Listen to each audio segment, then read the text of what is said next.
Nah, tadi saya sebutkan orang-orang Yahudi sunat, pengikut Nabi Isa sunat. Berbeda dengan umat Kristen penyembah Nabi Isa. Jadi sekarang tadi ada Bani Israel beriman pada Nabi Isa dan yang kufur pada Nabi Isa. Oke, sudah selesai. Sekarang antara pengikut Nabi Isa dari kalangan Yahudi dan non-Yahudi dan juga penyembah Nabi Isa, ini berbeda.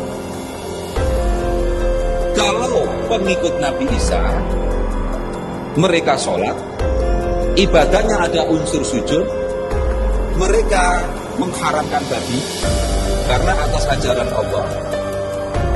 Mereka sunat, pengikut Nabi Isa.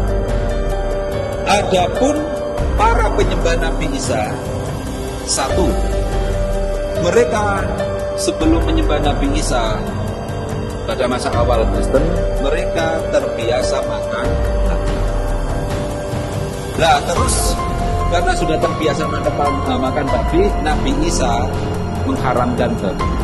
Terus gimana? Maka mereka membuat ayat bahwa Nabi Isa telah menghalalkan segala makanan. Di Markus pasal 7 ayat 19.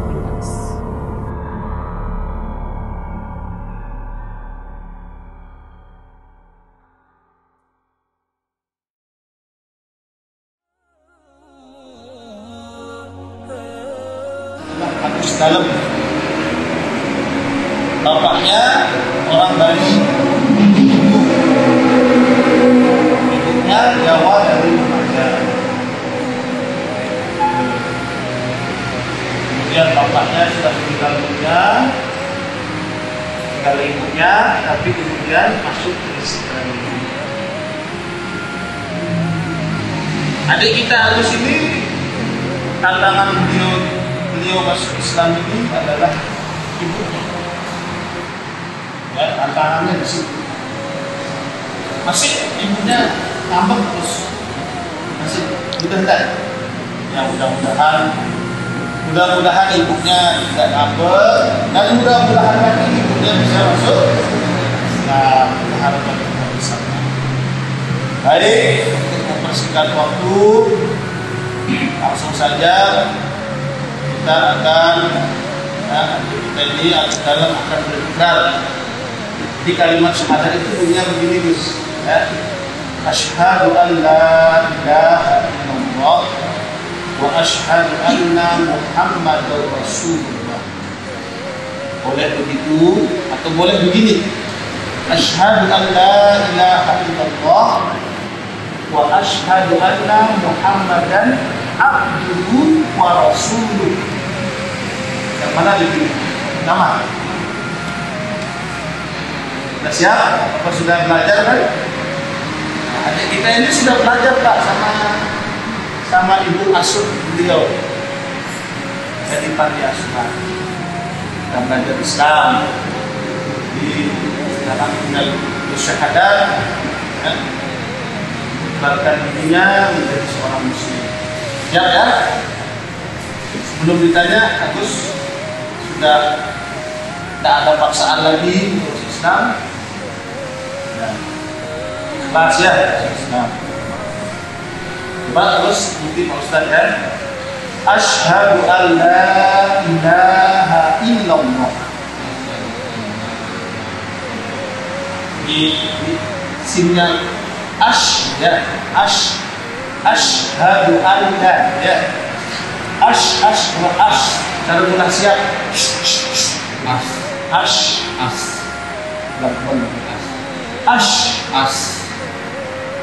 Apa-apa ya? Enggak apa-apa.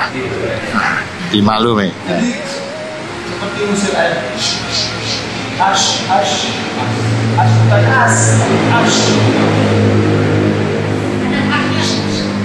Tadi begini. Nah, ya. Asyhadu an la ilaha illallah wa asyhadu anna Muhammadar Rasulullah. Muhammadar Rasulullah. Insyaallah ya Pak ya, sudah ya. Sekarang terjemahannya.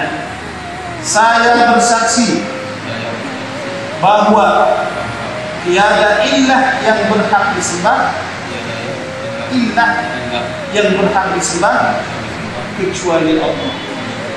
Dan saya bersaksi bahwa Nabi Muhammad adalah utusan Allah. Semua kasih ucapan selamat.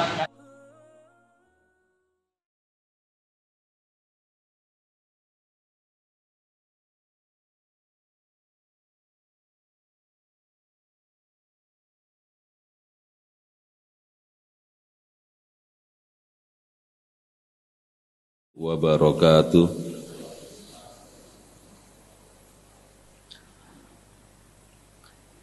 Alhamdulillahilladzi ahsana kulla syai'in khalaqahu fa bi ihsanihi yahtadil muhtadun wa huwa alladzi arsala rasulahu bil huda wa dinil haqq lidhhirahu 'ala ad-dini kullihi walau karihal musyrikun.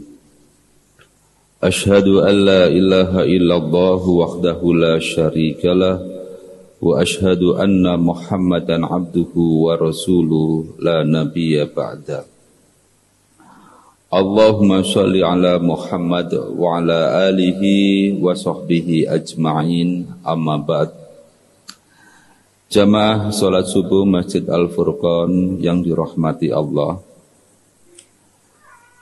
alhamdulillah atas izin Allah kita bisa hadir bermuajahah di rumah Allah ini dalam rangka li'ila'i kalimatillah, menegakkan dan menjunjung tinggi kalimah Allah Subhanahu wa ta'ala.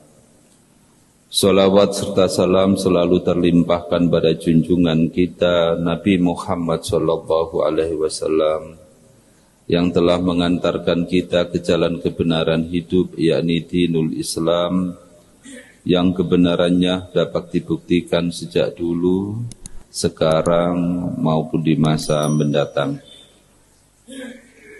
Jamaah sekalian, sebentar lagi kita memasuki bulan Desember, dan biasanya kalau sudah masuk di bulan Desember, nuansa Natal sangat kental, terutama di toko-toko maupun mal atau pusat-pusat bisnis.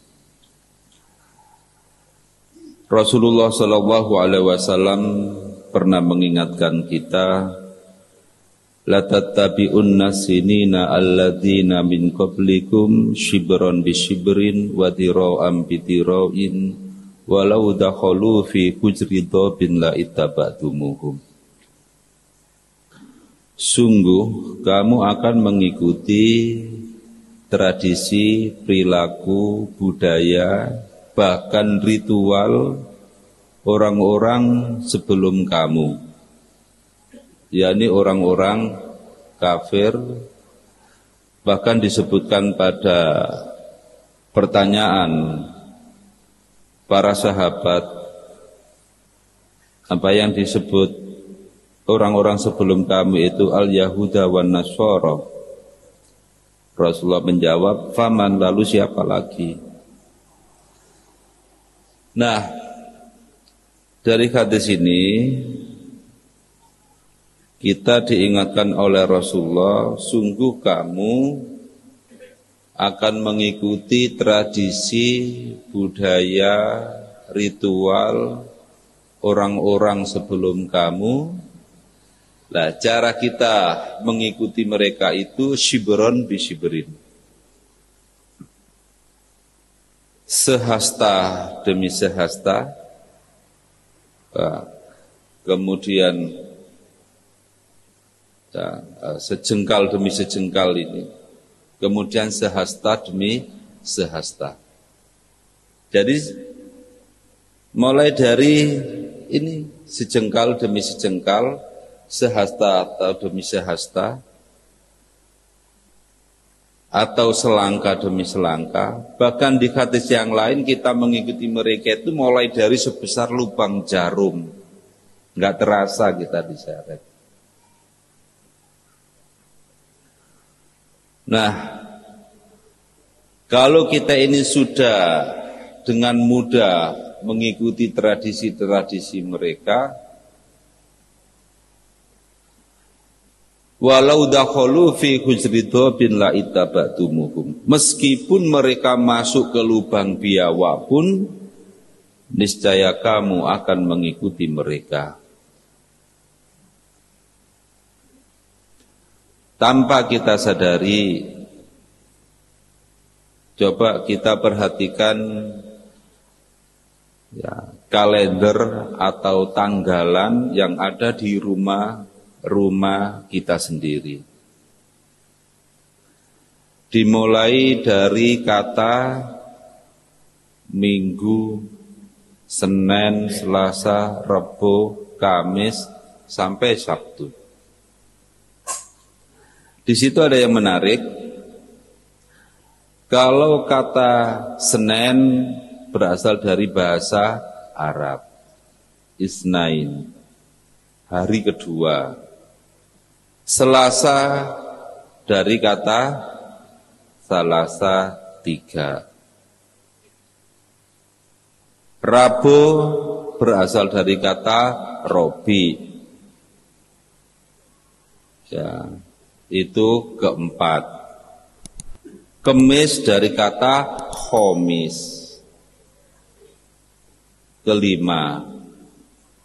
Jum'ah berasal dari kata ya, Jumu'ah artinya kumpul, karena umat Islam berkumpul melaksanakan sholat Jum'ah. Sabtu itu hari ke-7. Terus Minggu dari kata apa? Nah, berasal dari kata Domingus, bahasa Portugis, yang artinya adalah hari kelahiran. Kelahiran siapa? Kelahiran Tuhan.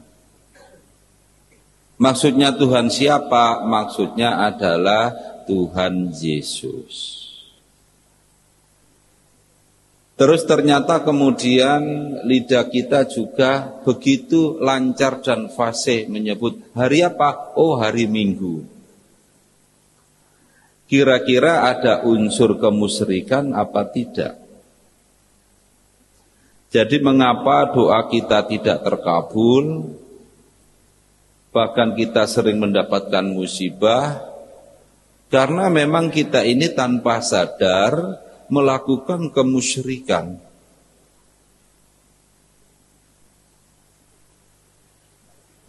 Kita tidak menyadari bahwa dulu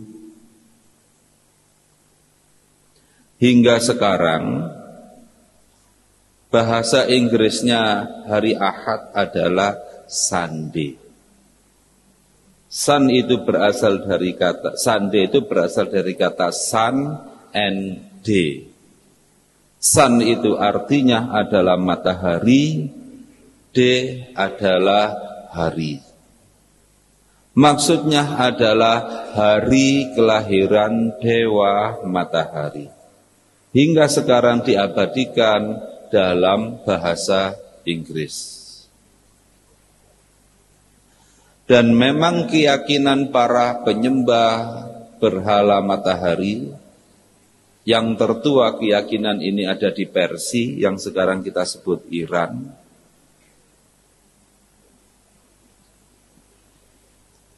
Anak Dewa Matahari lahir pada hari Ahad tanggal 25 Desember. Anak Dewa Matahari ini kalau di Persia bernama Mitra, kalau di Syam atau Syria, ya pasnya Syria tepatnya, itu bernama Tammuz dulu itu. Dengan versi kisah yang berbeda, di Mesir, Dewa Horus beristri Dewi Isis, punya anak bernama Dewa Osiris. Di Yunani juga begitu, sama Dewa Apollo, Dewa Jupiter, punya anak bernama Bagus dan Dionysus. Di India, di televisi juga sering ditayangkan film The Little Krishna. Dewa Wisnu punya putra, agar Dewa Wisnu bisa berhubungan langsung dengan manusia dan bisa menyelamatkan manusia secara langsung, maka perlu dia menitis diri dalam wujud manusia yang disebut dengan Dewa Krishna. Ya, manusia Krishna. Kalau di lingkungan Hindu ada kisah Krishna, di Kristen ada kisah Kristus. Jadi sama-sama sebenarnya. Nah, semuanya itu kalau dikonversi kalender kelahirannya adalah, kalau dalam kalender kalender Masehi itu semuanya lahir tanggal 25 Desember hari Ahad. Nah, terus bagaimana dengan lingkungan Yahudi? Orang-orang Yahudi, kalau kita membaca dalam buku yang ditulis oleh sejarawan Yahudi abad pertama yang bernama Flavius Josephus, dia sejarawan Yahudi abad pertama, ternyata kisah tentang Nabi Isa yang biasa disebut dengan Yesus itu hanya muncul satu paragraf, nggak banyak.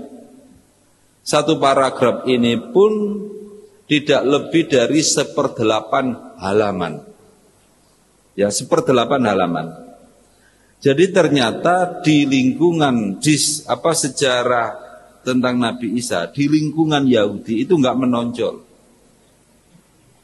Bahkan sejarawan Yahudi seperti David Livingstone dalam bukunya Why Jews Rejected Jesus, kenapa Yahudi menolak Yesus, itu menyatakan ada tanda tanya besar. Kenapa kisah tentang Yesus itu masuk dalam buku The Antiquities? Kemungkinan itu disisipkan oleh orang Kristen. Karena pada masa abad pertama, orang-orang Yahudi tidak mengenal siapa itu yang mereka sebut Yesus Kristus. Jadi kurang terkenal di lingkungan Yahudi.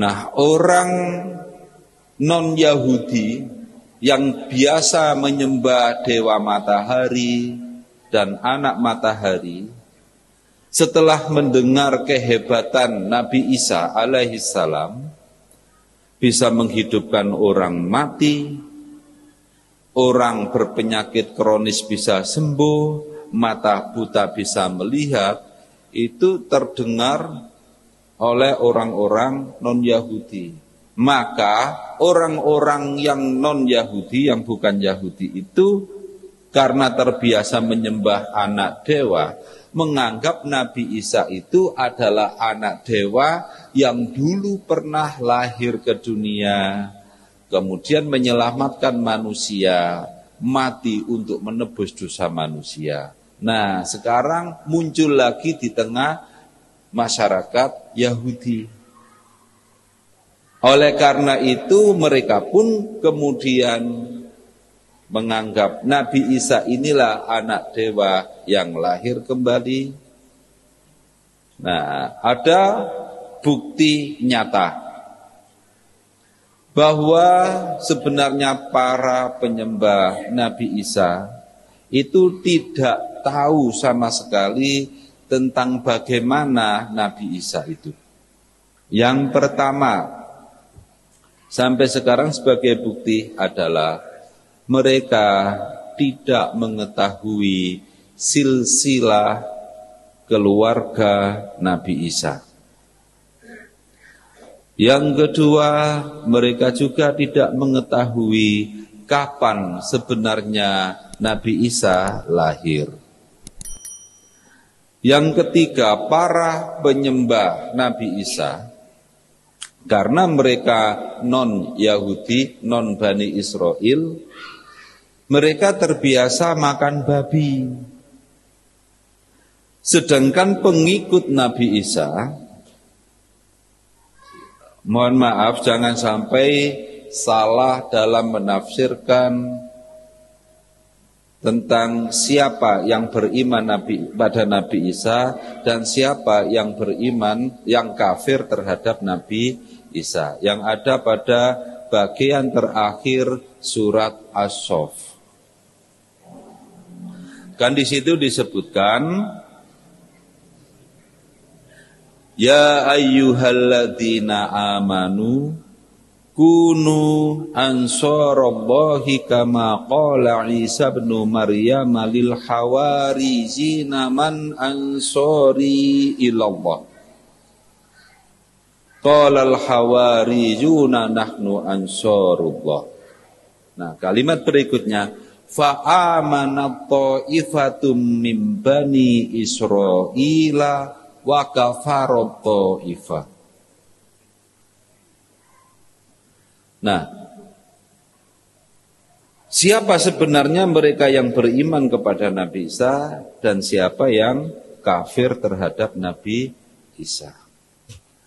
Mereka yang beriman pada Nabi Isa itu yaitu kaum Hawari, kaum Nazaret. Hawari itu kalimat musta'ribah, yaitu kata asing yang kemudian diarabkan. Kalau kita lacak, kata itu berasal dari kata bahasa Habasya yang sekarang kita sebut Ethiopia. Artinya putih. Jadi para Hawariyun itu adalah orang yang melakukan gerakan pemutihan atau pemurnian kembali terhadap ajaran Nabi Musa alaihissalam.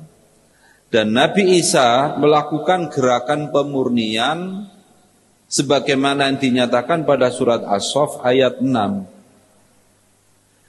Ya Bani Israel, inni rasulullahi ilaikum musaddiqan lima baina yadayya minat Taurat. Hai Bani Israel, sesungguhnya aku ini utusan Allah untukmu, yang membenarkan, yang meluruskan, yang memurnikan. Ya, musaddiq jangan diartikan mengiyakan. Membenarkan itu maksudnya, ini ayat-ayat ini buatan manusia dimasukkan dalam kitab suci, ayat ini menyimpang itu diluruskan. Yang salah, oh ini salah, yang benar itu begini ceritanya. Itu pengertian musaddiq. Lah kalau ada istilah dalam bahasa Arab niyatus shadiqah, artinya niat yang tulus, niat yang murni. Jadi ini gerakan mereka. Nah, orang-orang Hawari ini yang beriman kepada Nabi Isa, mengikuti Nabi Isa, dan mereka disebut sebagai kaum Nazaret. Nazaret itu sebelum Nabi Isa tidak ada nama tempat yang disebut Nazaret. Ya. Sebelum Nabi Isa lahir, belum ada nama tempat di Galilea yang bernama Nazaret. Nazaret asalnya bukan nama tempat, tapi nama organisasi yang dibentuk oleh Nabi Isa. Oleh karena itu, kenapa di Al-Quran kata Nazaret tidak ditransliterasikan, tapi diartikan atau diterjemahkan. Nazaret diartikan Nasiriyah, para penolong.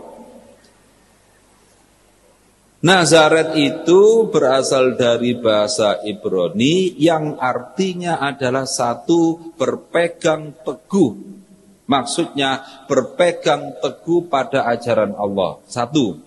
Yang kedua artinya itu adalah menolong, yakni menolong agama Allah. Oleh karena itu diterjemahkan dalam Al-Quran itu Nasiriyah.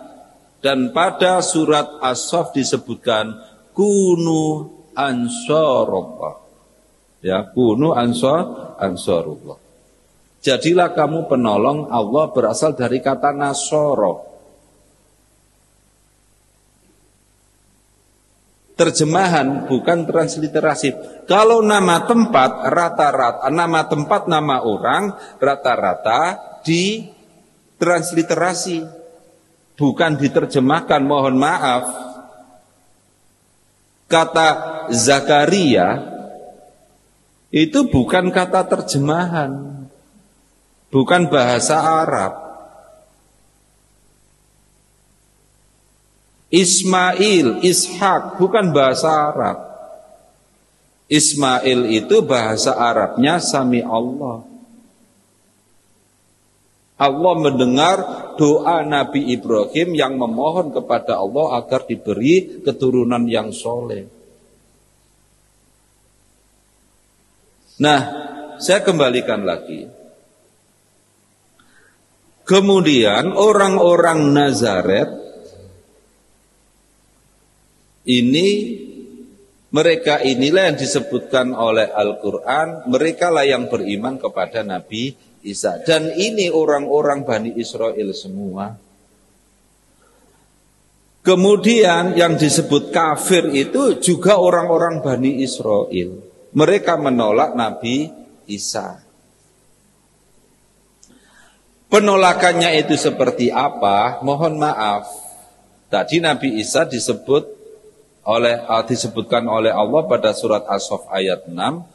Bahwa Nabi Isa itu menyatakan sesungguhnya aku ini utusan Allah yang memurnikan, yang meluruskan, yang membenarkan kitab Taurat Nabi Isa, Nabi Musa alaihissalam.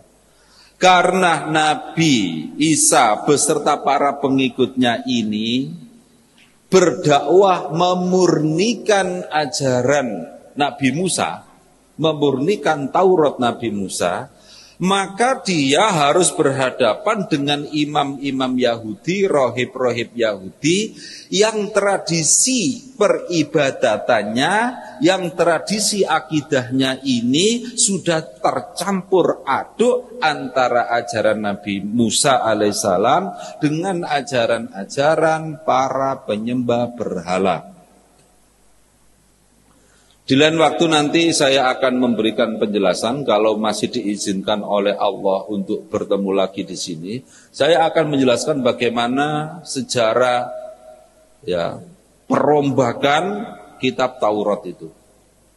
Luar biasa. Nah, dan juga bagaimana model ritual, makanya tidak disebut agama Bani Israel, tapi agama Yahudi. Itu ada sejarahnya sendiri. Sudah bercampur aduk. Kenapa Baitul Maqdis mereka menyebut Kuil Sulaiman, bukan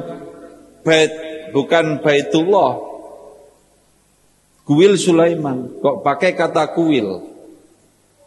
Dan itu kapan istilah itu muncul? Itu kita harus tahu, karena ada kaitannya.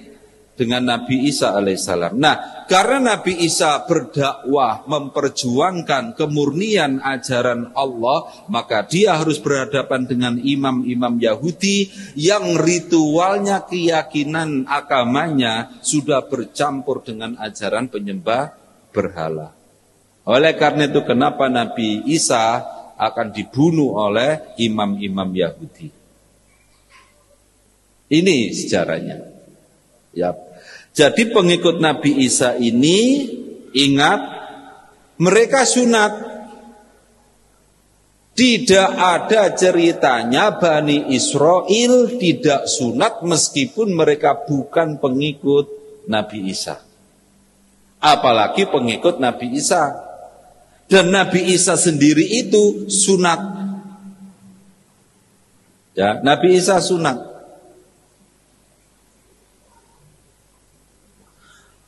Para pengikut Nabi Isa, orang-orang yang beriman kepada Nabi Isa, dan Bani Israel yang menolak Nabi Isa, itu juga mengharamkan babi atau tidak makan babi dan meyakini bahwa babi haram. Sekali lagi, orang yang mengikuti Nabi Isa dan yang menolak Nabi Isa di kalangan Bani Israel semuanya sunat. Ya, ingat itu.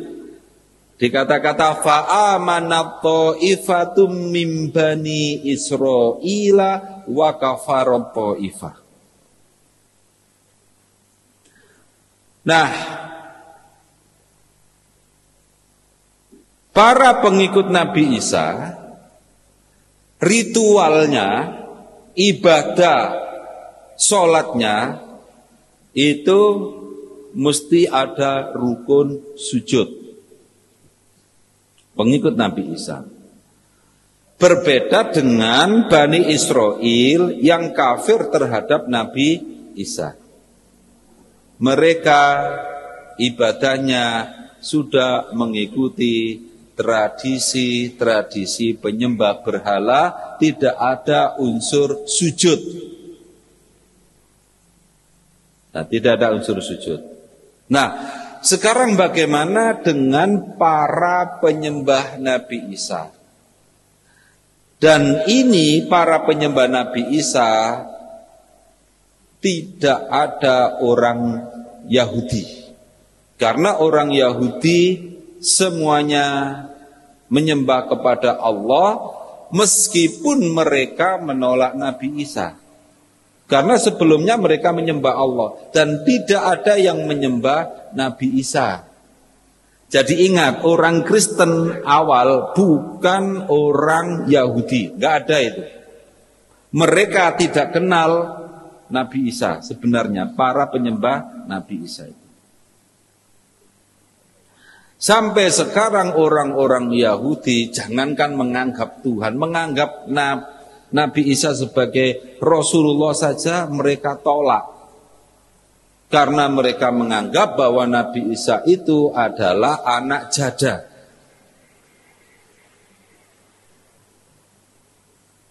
Nah, ini yang di lingkungan Yahudi. Sekarang saya bawa lagi ke lingkungan non-Yahudi. Karena mereka sudah terbiasa menyembah anak dewa matahari dan dewa matahari, Nabi Isa didengar, setelah Nabi Isa tidak ada, didengar oleh mereka tentang hebatnya mukjizat Nabi Isa, maka mereka menganggap Nabi Isa adalah anak dewa yang kemudian disebut anak Tuhan. Nah, mereka nggak tahu Nabi Isa kapan lahir. Hingga sekarang orang Kristen tidak usah ditanya hari apa, tanggal berapa, bulan apa Yesus lahir. Tidak ada yang tahu. Jangankan hari, tanggal, dan kelahiran Nabi Isa. Tahun kelahiran Nabi Isa pun tidak ada yang tahu. Dua Injil orang Nasrani. Kitab suci mereka disebut Bible. Hanya saja di Indonesia mereka menyebut Alkitab, menulisnya Alkitab dulu sebelum tahun 70. Mereka hanya menyebutnya kitab suci. Tapi kenapa kemudian mereka menyebutnya Alkitab? Itu untuk mengelabui umat Islam. Karena di Al-Quran surat Al-Baqarah ayat 2 disebutkan Dzalikal kitabu la raiba fihi hudal lil muttaqin. Itulah Alkitab yang tidak ada keraguan di dalamnya, petunjuk bagi orang yang bertakwa. Alkitab di sini maksudnya adalah Al-Quran. Nah, tapi mereka pintar untuk mengelabui umat Islam, karena umat Islam ternyata sudah mudah dimurtadkan dari sisi bahasa. Asalnya Ahad diganti dengan Minggu. Dan umat Islam enggak protes. Bahkan sekarang lidahnya umat Islam lebih mudah mengucapkan kata Minggu daripada kata Ahad. Nah, ini akhirnya kata kitab suci diganti oleh mereka Alkitab. Nah, saya sebut Bible aja ya. Bible itu artinya kumpulan kitab-kitab. Kalau Alkitab itu hanya satu kitab. Seharusnya saya sering ngomong ke pendeta-pendeta, kamu ini menamai kitab sucimu saja salah. Kalau Alkitab itu artinya satu. Sedangkan kitabmu itu terdiri dari beberapa kitab. Seharusnya memakai kata Al-Kutub. Ya, kitab. Nah, kitabnya orang Kristen itu dibagi dua.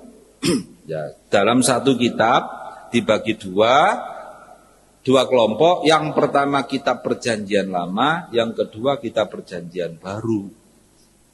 Dalam kitab Perjanjian Lama terdiri dari 3 kelompok kitab. Kitab Taurat Musa, kitab Nabi-Nabi, dan kitab-kitab hikmah. Di Perjanjian Baru terdiri dari 4 kitab yang mereka sebut kitab Injil. Kemudian 13 surat kiriman Paulus. Kemudian ada 3 surat Yohanes, surat-surat Yohanes dan lain-lain. Lah 4 kitab Injil itu, yang pertama kitab Injil karangan Matius, kitab Injil karangan Markus, kitab Injil karangan Lukas, dan kitab Injil karangan Yohanes. Perlu diingat dan jangan salah paham, Injil yang diimani oleh umat Islam adalah firman Allah yang diturunkan kepada Nabi Isa alaihissalam. Adapun 4 kitab Injil yang diimani oleh orang Kristen bukanlah firman Allah yang diberikan kepada Nabi Isa, dan juga bukan firman Allah yang palsu. Nah, ini perlu dipahami. Sekali lagi, kitab Injil yang diimani oleh orang Kristen bukanlah firman Allah yang diturunkan kepada Nabi Isa, dan bukan firman Allah yang palsu. Paham ya ini ya? Jangan salah paham terhadap kitab sucinya orang Kristen. Ya. Sekali lagi, umat Islam beriman kepada kitab Injil, yaitu firman Allah yang diberikan kepada Nabi Isa. Adapun kitab Injil yang diimani oleh umat Kristen bukanlah firman Allah yang diturunkan kepada Nabi Isa, dan bukan firman Allah yang palsu. Sebab yang disebut Injil oleh mereka itu adalah catatan, sabda dan perbuatan Nabi Isa, yang bahasa Inggrisnya adalah Gospel, singkatan dari kata God and spell. God artinya Tuhan, spell adalah ucapan, berarti firman Tuhan. Loh, katanya ini ucapan dan sabda Yesus. Kok disebut gospel? Sebab Nabi Isa dianggap mereka sebagai Tuhan. Maka ucapan Nabi Isa dianggap sebagai firman Tuhan. Jadi berbeda jauh dengan Injil yang diimani oleh umat Islam. Nah, tadi saya sebutkan orang-orang Yahudi sunat, pengikut Nabi Isa sunat. Berbeda dengan umat Kristen penyembah Nabi Isa. Jadi sekarang tadi ada Bani Israel beriman pada Nabi Isa dan yang kufur pada Nabi Isa. Oke, sudah selesai. Sekarang antara pengikut Nabi Isa dari kalangan Yahudi dan non-Yahudi dan juga penyembah Nabi Isa, ini berbeda. Kalau pengikut Nabi Isa, mereka sholat, ibadahnya ada unsur sujud, mereka mengharamkan babi, karena atas ajaran Allah, mereka sunat pengikut Nabi Isa. Adapun para penyembah Nabi Isa, satu, mereka sebelum menyembah Nabi Isa pada masa awal Kristen, mereka terbiasa makan babi. Lah terus karena sudah terbiasa makan babi, Nabi Isa mengharamkan babi. Terus gimana ini? Maka mereka membuat ayat bahwa Nabi Isa telah menghalalkan segala makanan. Di Markus pasal 7 ayat 19.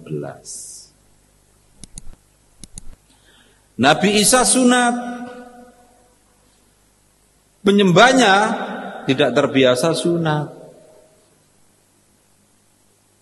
Di Injil Lukas pasal 2 ayat 21 dikisahkan bahwa Nabi Isa sunat. Pada hari ke-8 dari kelahirannya, maka ia harus disunatkan dan diberi nama Yesus. Lukas pasal 2 ayat 21. Nah, terus pengikutnya Pengikutnya Nabi Isa sunat. Penyembah Nabi Isa, mereka terbiasa nggak sunat. Lah terus gimana? Apalagi sudah tua.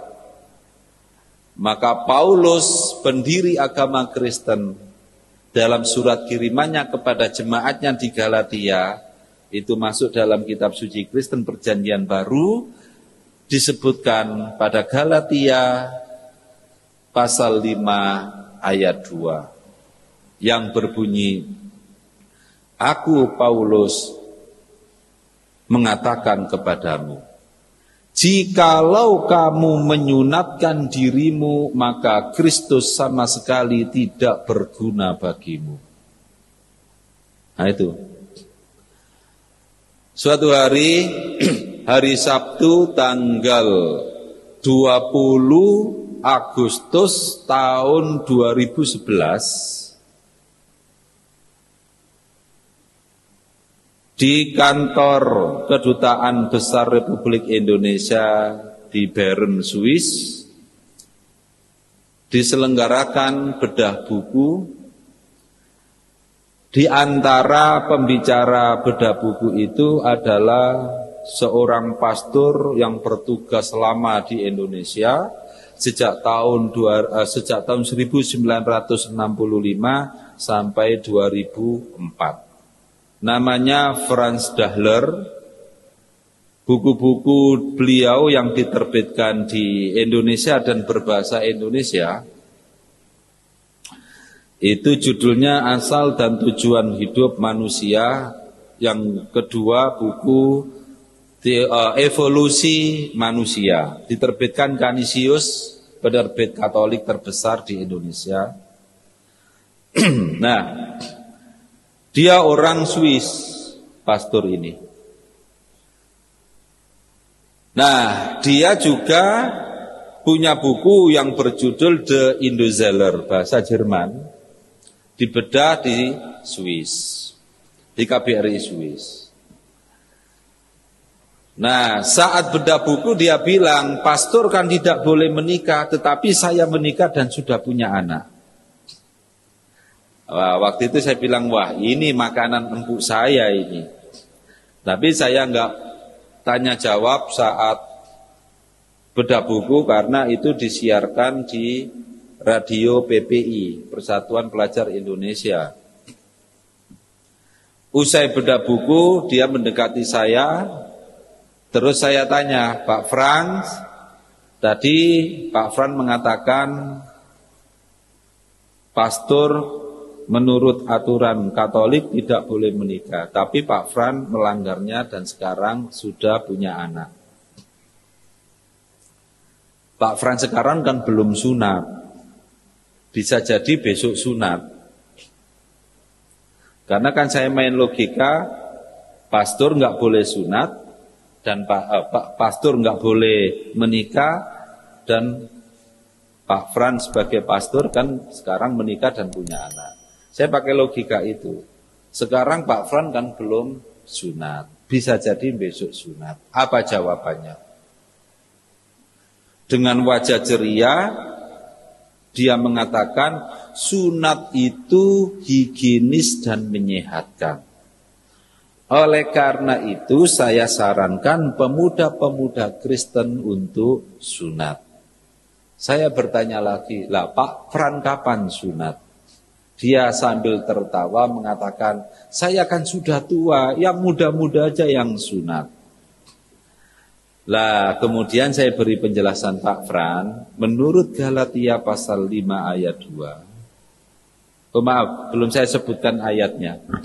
Kemudian saya katakan, menurut Kristen, kalau orang Kristen itu sunat, berarti Yesus sudah tidak bisa menjadi sebagai penjaminnya.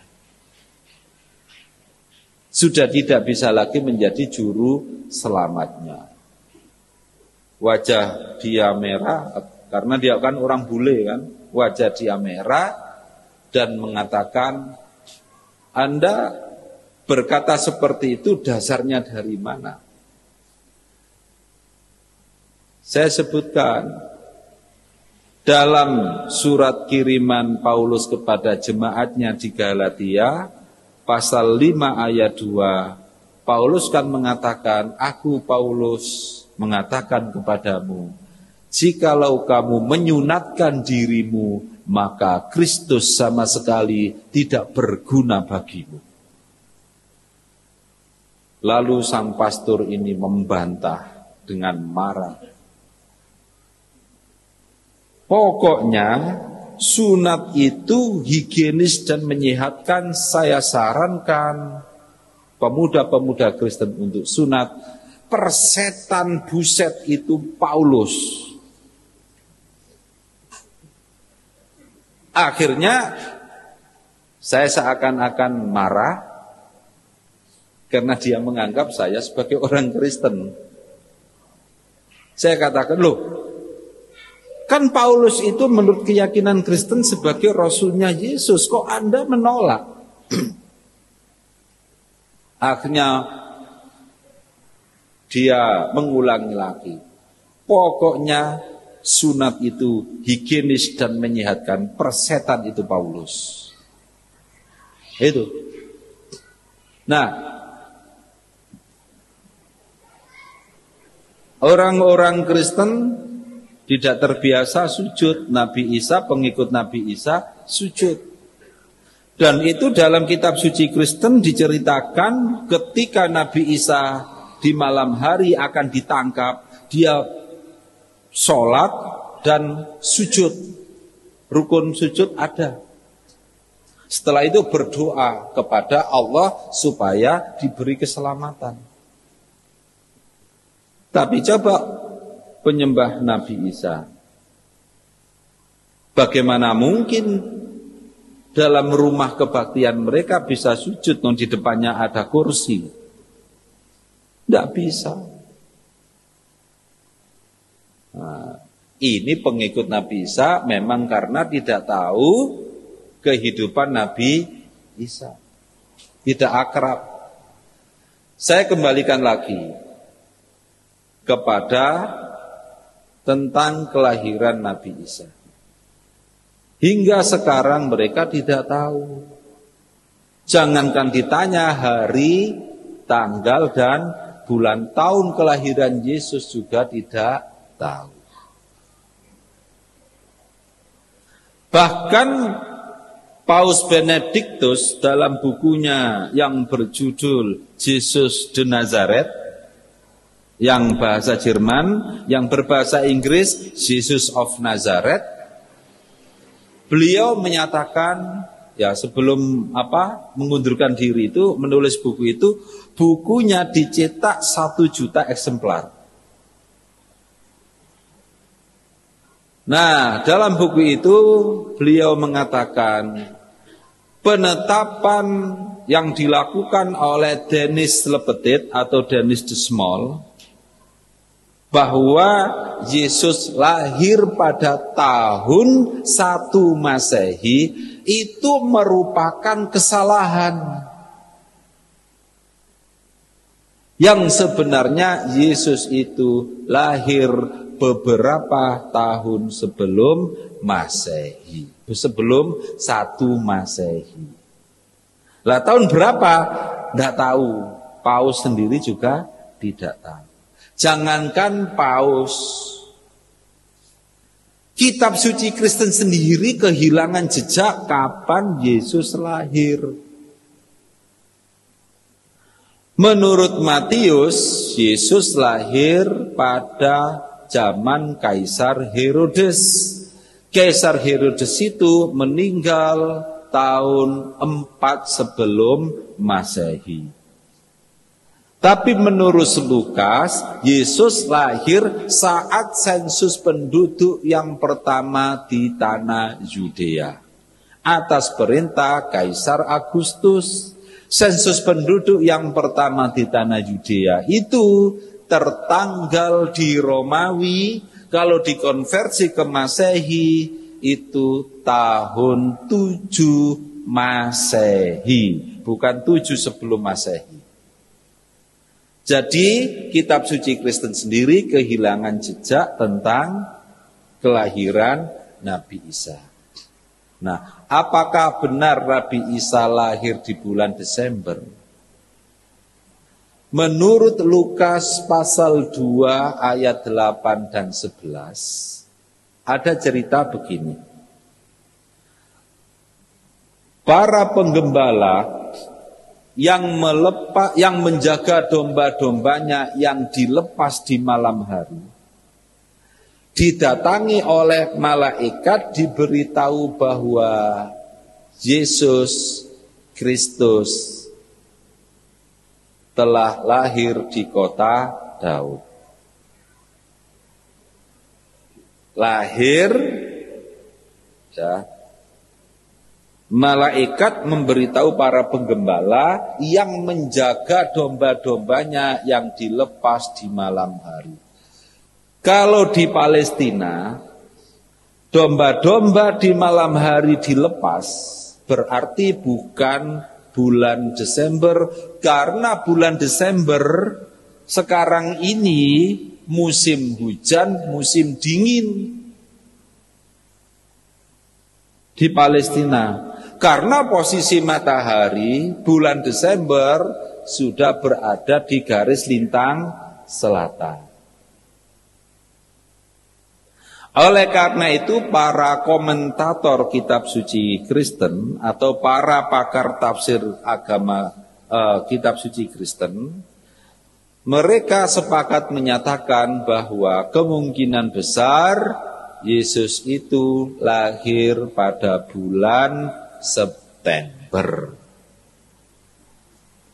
Kalau surat Maryam, Al-Quran surat Maryam ayat 25, Nabi Isa itu lahir ketika musim kurma sudah masak. Kalau musim kurma sudah masak, mustahil itu musim dingin.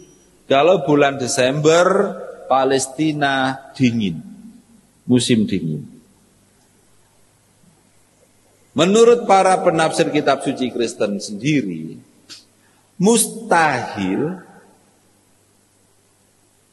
penggembala melepas domba-dombanya di padang di malam hari kalau musim dingin. Itu bisa mati semua. Nah ini, ya, itu mustahil bulan Desember. Oleh karena itu nggak usah heran kalau orang Kristen Koptik di Mesir merayakan kelahiran Nabi Isa bukan tanggal 25 Desember, tapi tanggal 6 Januari. Di Eropa Timur tanggal 17 Desember. Semua itu nggak ada yang benar. Nggak ada yang benar. Ya. Jadi tanggal 25 Desember bukan kelahiran Nabi Isa, tapi itu kelahiran anak dewa matahari. Kalau di Persia namanya Mitra, di Mesir namanya Osiris, di Syria bernama Tamus. Nah sekarang bolehkah kita mengucapkan selamat Natal? Pada tanggal 17 Desember, saya lupa tahunnya tapi di YouTube ada, saat dialog Islam Kristen di Universitas Negeri 11 Maret Solo. Salah seorang penanya dari Kristen bertanya kepada kami. Pembicara Islam waktu itu saya, Dr. Haji Saniku Munir dan Dr. Haji Muinuddin. Dr. Haji Muinuddin ini pakar hadis lulusan Madinah, Universitas Madinah, sama dengan ya saudara saya dari Sidoarjo, Dr. Haji Jainuddin MZ, bukan almarhum Jainuddin MZ ya. Dr. Haji Jainuddin MZ itu dia lulusan dari bidang hadis Universitas Madinah, dan dia guru besar atau al-ustadz atau profesor ilmu hadis di Universitas Madinah. Nah, ini Dr. Muinuddin, saya dan Dr. Saniku Munir. Pihak Kristen bertanya, mengapa orang Islam tidak mau menjawab salam dari orang Kristen atau non-Muslim? Saya ngomong pada dua kolega saya bilang, ini bagian saya yang jawab. Karena nanti kalau Dr. Muinuddin yang jawab pasti pakai hadis. Kalau hanya pakai hadis saja, orang Kristen kan tidak bisa nerima, tidak mau nerima. Nah, akhirnya saya jawab, ada ayat dalam kitab suci Anda yang melarang umat Kristiani memberi ucapan salam kepada non-Kristen. Hanya saja ayat ini disembunyikan dan tidak pernah disampaikan oleh para pendeta kepada jemaat Kristiani. Termasuk yang menyembunyikan itu 4 pendeta ini yang dipimpin oleh Dr. Cahyadi Nugroho. Saya tuding pendeta-pendeta itu. Semua hadirin waktu itu terperangah. Karena gak pernah mendengar ayat itu baik dari Kristen maupun apalagi Islam. Penasaran semua. Waktu itu saya diam sebentar biar mereka penasaran dan hening. Kemudian saya baru menyebutkan ayatnya itu berada pada surat kiriman Yohanes kedua pasal 1 ayat 10 dan 11. Yang berbunyi, jikalau seorang datang kepadamu dengan tidak membawa ajaran ini, yaitu tidak membawa ajaran Kristen, tidak beriman Kristiani, maka janganlah kamu menerima dia di dalam rumahmu. Dan janganlah kamu memberi salam kepadanya.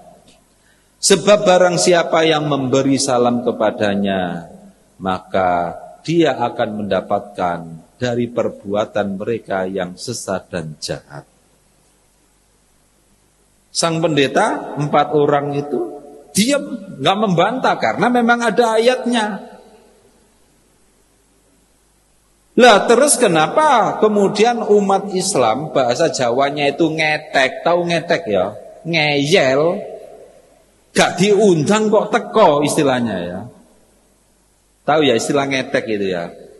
Bahasa Indonesianya apa? Ngeyel, malahan ya tokoh-tokohnya itu ngajari kita demi toleransi dan lain-lain. Toleransi kan tidak harus begitu. Saya kira orang yang sangat dekat dengan pendeta-pendeta. Saya itu banyak teman pendeta dan pastor. Jangankan begitu, saya ini punya keluarga angkat Katolik.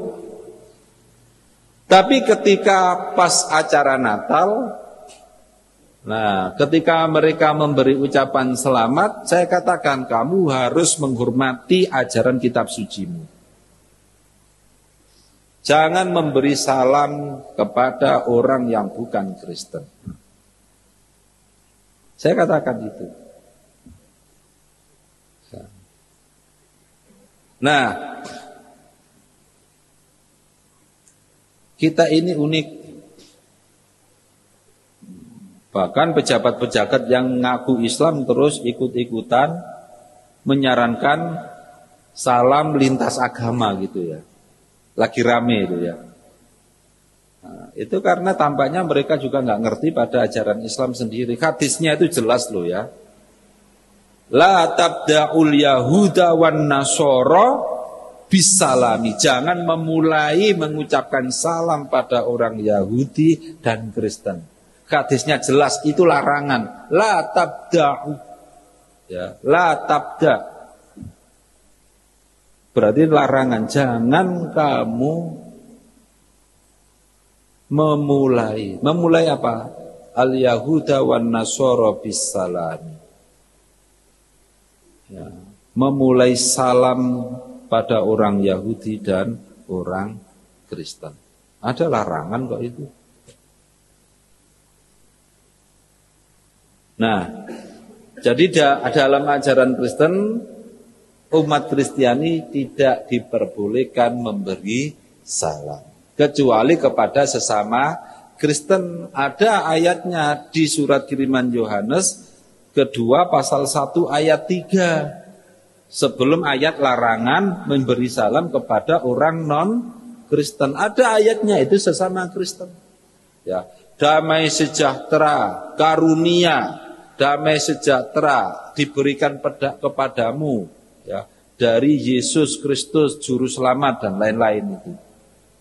Itu sesama Kristen. Kalau dengan non Kristen ada larangan. Kok kita ngeyel? Dalam Islam ada larangan Nabi. Kan jelas.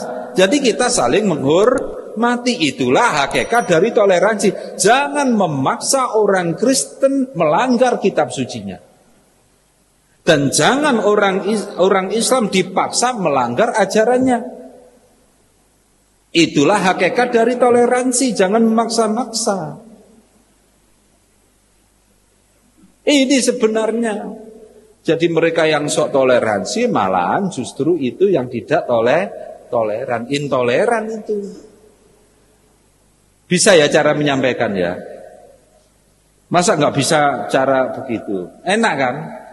Lah terus bagaimana kalau mereka terus pas acara Natalan mengundang kita, atau kita punya atasan atau punya anak buah datang ke kita yang Kristiani, Pak selamat Natal Pak. Atau kita punya saudara yang beragama Kristen, keluarga yang Kristen. Nah, kita diundang nggak datang. Kemudian mereka datang ke kita mengucapkan selamat Natal. Apa jawaban kita? Kita ingat loh ya. Di surat Luqman sudah jelas, wa in jahadaka an tusyrika bi ma laisa laka bihi ilmun fala tutihuma wa sahibhuma fid dunya ma'rufa.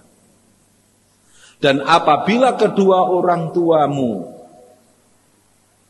ya, berusaha mengajak kamu melakukan kemusyrikan, menyekutukan Allah, dan itu sama sekali tidak berdasar, ya, laisa laka bihi ilmun, fala tuti'huma, jangan kamu mengikuti keduanya, meskipun kedua orang tuamu. Padahal itu kan kita diperintah untuk berbuat baik. Bahkan pada kalimat berikutnya pada surat Luqman itu, wa sahibuhuma fid dunya ma'rufa, dan bergaullah dengan keduanya secara baik, ma'ruf. Lah terus kalau mereka kedua orang tua kita, ya, sebanyak mu'alaf, karena kami juga pembina mu'alaf, sering ditanya, Ustadz gimana? Orang tua kami itu kan masih Kristen. Dalam Islam diperintah berbuat baik pada kedua orang tua meskipun orang tua itu non muslim. Bagaimana cara kita membalas ucapan salam selamat mereka? Saya katakan, jawablah dengan kata-kata yang anggun. Mudah-mudahan Allah memberi hidayah kepada bapak, ibu, saudara-saudara. Senang kan mereka diberi, mudah-mudahan Allah memberikan hidayah, bimbingan kepada bapak, ibu, saudara-saudara. Anggun jawabannya. Itu doa dan mereka senang kalau didoakan. Ya meskipun mereka menyebut Allah itu Allah kan gitu dah. Nah itu. Nah, lo kebabasan Mbak, udah 10 menit, kapan-kapan nanti kita lanjutkan. Yang jelas itu ya. Yes, terima kasih, mohon maaf apabila ada tutur kata kami yang kurang berkenan di hati bapak-bapak dan ibu-ibu sekalian. Dan apabila yang kami sampaikan benar, maka kebenaran itu hanyalah dari Allah Subhanahu wa taala. Nasrun minallahi wa fathun qarib. Wassalamualaikum warahmatullahi wabarakatuh.